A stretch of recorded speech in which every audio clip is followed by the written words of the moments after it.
to our morning meditation group. My name is Father Frank Buckley. I am delighted to be with you this morning. Today is Monday. It's going to be a great day.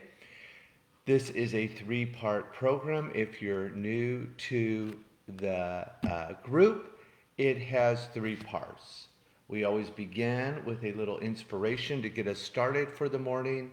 The second part is the heart of the program, where we do a 20-minute silent contemplative practice. I'll do a little guided meditation on Monday to get us through it. If you're new to meditation, don't worry. We lean into Father Thomas Keating, who was the father of centering prayer, and he says the method is so easy it's almost too good to be true. We just sit down and give the 20 minutes to God. And then the third part of the program is we do a little Ignatian Jesuit examine at the end, where on Mondays we look over the weekend and just notice where God came alive for us in beauty, joy, or happiness, or where we might have missed God during that time. And feel free to write your comments in the box. If you're new, introduce yourself, tell us where you're from. And without further ado, let's get started on this beautiful Monday morning in Hollywood. Today I am drawing upon a very ancient Jesuit theologian um, by the name of Jean-Pierre de Caussade. And I'm going to use a little introduction from his book on the what he calls the sacrament of the present moment. I like to call it the miracle of the present moment. And this is what the preface says, and I think it's so fitting to begin Monday with this idea of the importance of not missing the present moment. If we have a foot in the past and a foot in the future, we're completely missing the present. So here is what Richard Foster says in his introduction. I covet for you an experience akin to my first encounter with the sacrament of the present moment. I was aboard one of modern technology's finest inventions for solitude, the airplane. Traveling from Santa Barbara to Providence, Rhode Island, I had ample time to read through the entire book slowly and thoughtfully. I had ample time since I was released from all interruptions. No telephone to answer, no meeting to attend, no letters to write. I was able to concentrate for the entire day on a simple task. Quietly, I was able to ponder each sentence and invite God's Spirit to interpret it into my existence. The journey from Pacific Coast to Atlantic was a long one, but the inward journey that I entered into that day was far greater. It seemed that I was reaching back across centuries, or was I being reached, and feeling the pulse of this humble disciple of Christ, whose heart throbbed with divine yearnings. I felt caught up into the communion of saints that day and sensed that Jean-Pierre de Caussade had become my teacher in this life of the Spirit. It seemed that de Caussade had joined the cloud of witnesses of Hebrew 12 and was urging me to experience each moment, this very moment, as a holy sacrament. I was encouraged to cease my frantic strivings for holiness and rest in the light of Christ. It was a hallowed place, a holy day, a sacramental moment. As wonderful as this experience was, however, I covet for you even more the many little experiences that occurred in the weeks and months that followed. While it is true that none of the events that came later were as radiant as the initial encounter, they were, I believe, even more substantial and lasting in transforming the inner personality. It all started with the persistent question that began to intrude upon the ordinary events of my day. In what sense can this experience be a divine sacrament? How is Christ mediated to me through this task? How can the fulfillment of this present duty be a participation in the life and death of Christ? Please understand, I was not dealing with religious tasks such as prayer or Holy Communion. I could quite readily understand and experience their sacramental character. I was concerned with much more ordinary things, things that make up the bulk of our day. Teaching students, answering correspondence, playing with my boys, repairing broken window panes. This happens rather frequently when one's yard is a miniature soccer field. Paying bills, washing dishes. How could these events take on sacramental significance? To be sure, this reality was not new to me, for it is a teaching found in the writings of all the devotional masters. And yet, in another sense, it was new, or at least broke into my life with new force. Slowly and without my conscious effort, a great sense of wonder and spiritual nourishment began to take way into daily activities. Quiet worship and adoration began to flow out of common tasks. Inward strength and spiritual graces began to slip into my heart as mysteriously as the life of God steals into us through the Eucharist. I cannot witness that this has been or is universally true. More times than I can remember, tasks have become accomplished without any thought for or concern about God's life being mediated to me. Often the present moment is not a sacrament at all, but a burden to be endured. Other events, such as attempting to discipline the children, complete with angry shouts, still feel decidedly unsacramental. Yet a strange, almost imperceptible way, even these events are not immune to this heightened awareness of the sacrament of the present moment. Right in the middle of my preparation for the writing of this introduction, I had to stop to pay the monthly bills.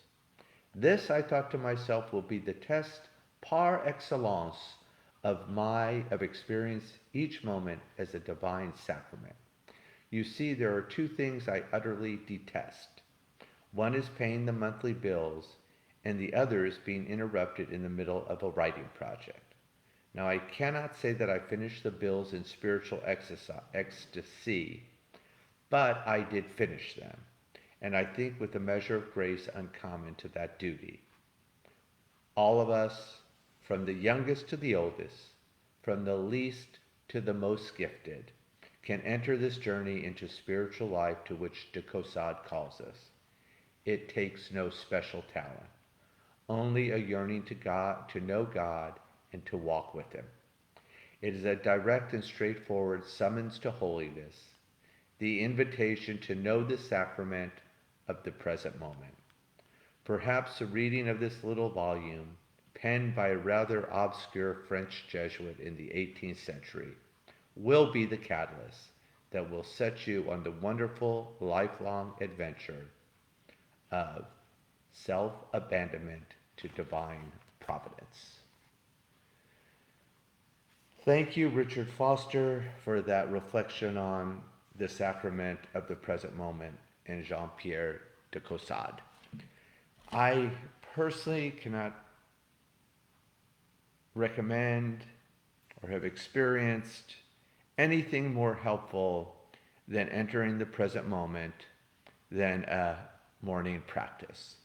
So if you're new, welcome. I see a few new faces. Like I say, Father Keating says we just sit down. I'll ring the bell to begin the meditation. I invite you to take your shoes off, get comfortable, unplug from all technology. I will set the timer for 20 minutes. I'll ring the bell to get us into the meditation. I'll do a little guided meditation, and at the end of 20 minutes, I'll ring the bell again to bring us out. If you're new, what I recommend is using a sacred word. It can be anything, one or two syllables that has meaning to you. Love, God, peace, Jesus, kindness. And then just repeat it 4 or 5 times. Consciousness is always vertical. Drop down and enjoy a little deep rest. While you're in meditation, it helps to listen to the traffic or the external sounds and pay attention to the sensations of the body. Without any more explanation, let's experience the miracle of mindfulness.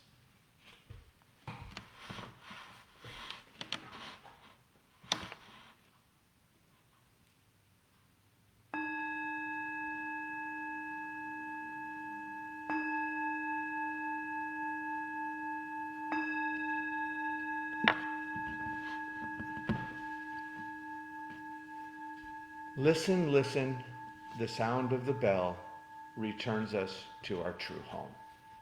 As always, we begin with diaphragmatic breathing, that is, breathing deeply as possible into the lower belly, in through the nose, out through the mouth 3 times. Together as a community, inhale and exhale.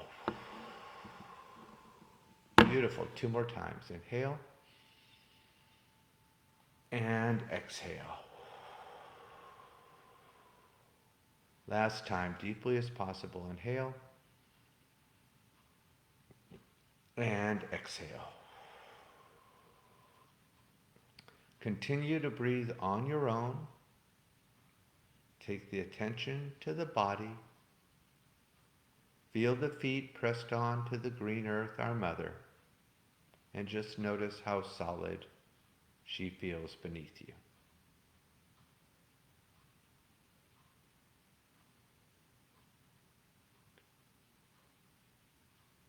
Our feet press down on holy ground. Moving up the body, we arrive at the chair, providing support. We all need a little support in life.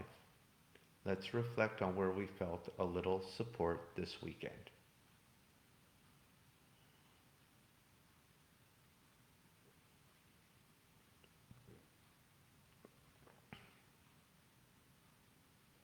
Lengthen the spine just a little. Healthy spine, healthy body. Relax the shoulders. Anything you've been holding on to, just let go, release, surrender. Let it drop down your shoulders to the earth, and just notice if you feel a little lighter.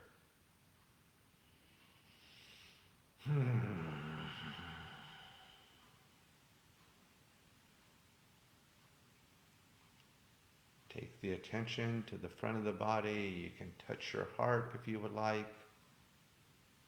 Cultivating an attitude of gratitude, let's focus on something for which we're grateful this morning, and just name it in one word.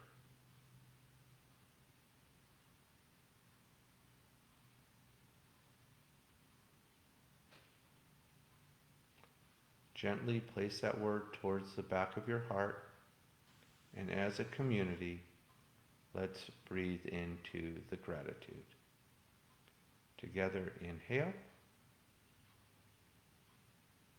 and exhale. Release the hands and just notice what you feel.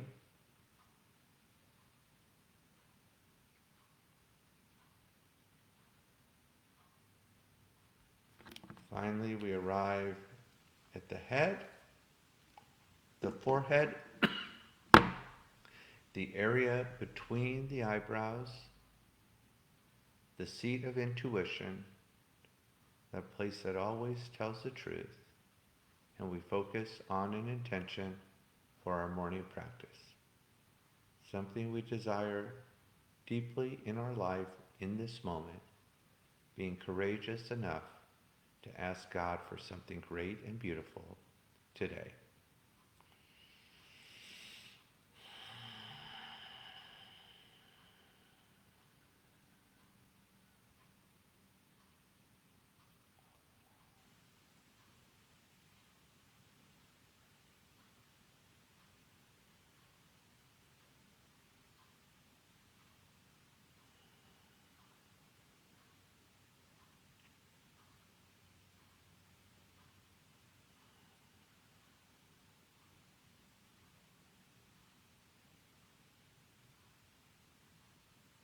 And we'll seal that intention with an inhale and an exhale. Engage your sacred word. Listen to the sounds and the sensations of the body. Please continue.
We only have about a minute left, so for this last minute, if you're new, we like to end the meditation with a little 17th century Tibetan practice of just sprinkling a little joy over our lives and the world. Please continue.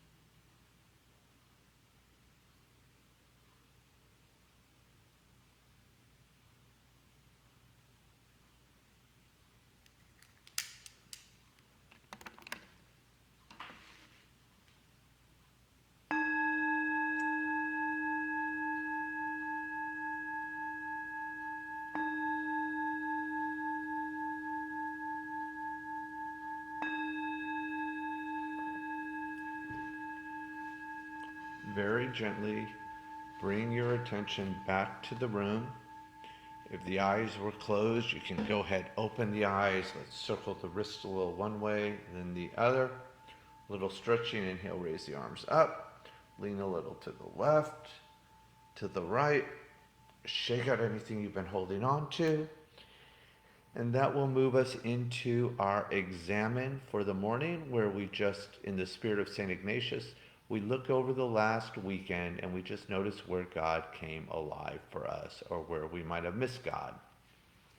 I will do this for you live, and then one of the ways we build community is feel free to put something in the comment box about how you experienced God this weekend. And also, if you're new, tell us where you're from and help us build a little contemplative community during these challenging times. So 3 places where I noticed God was, hold on. Oh, I'm going to have to sneeze. Excuse me. 3 places where God came alive was, first of all, everyone knows I love the food pantry on Saturday morning, but this Saturday it was really exceptional. There were many, many people, and there was so much food. Thanks to the center and to the Blessed Sacrament Parish, the refrigerators were full. And even with all that food, towards the end, we started to run out of sandwiches. And to my amazement, just about as I gave that last sandwich away, Letty, a parishioner at the parish, pulled up with 2 huge containers of, one, bean tamales and chicken tamales.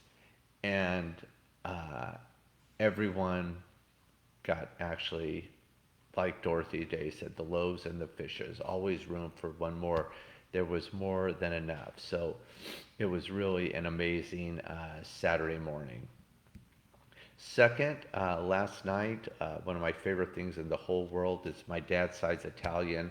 I love pasta. My friend Sherry dropped off this delicious pasta and bolognese meal for us last night that was beyond delicious. And then third, last but definitely not least, I love Jean-Pierre de Caussade, and I was actually introduced to him when I was a novice. I was working at Brotman Hospital in Culver City for Exodus, and Dr. Daniel Murphy, God rest his soul, He was the executive director, and he was this amazing medical doctor that taught me so much. We would always do once a week. We would go through all the files, and he just would always impart his information about medicine, about recovery, about spirituality. And he was really one of the most impressive, brightest people I've ever had the pleasure of knowing. And he would always tell me he was happy I was a Jesuit because his favorite theologian was de Caussade, and his favorite book was the introduction text of which I read you this morning. So in the middle of that reading, I was brought back to so many beautiful memories of Dr. Murphy and Exodus. Those are my places God came alive. Feel free to put in the chat box what that experience was like for you this weekend. Hope your week is off to a beautiful start. Thank you so much for joining us in our contemplative in action community here in Hollywood. It is beyond delightful to be with all of you. Hope your week gets off to a great start. Look forward to seeing you on Tuesday. God bless you.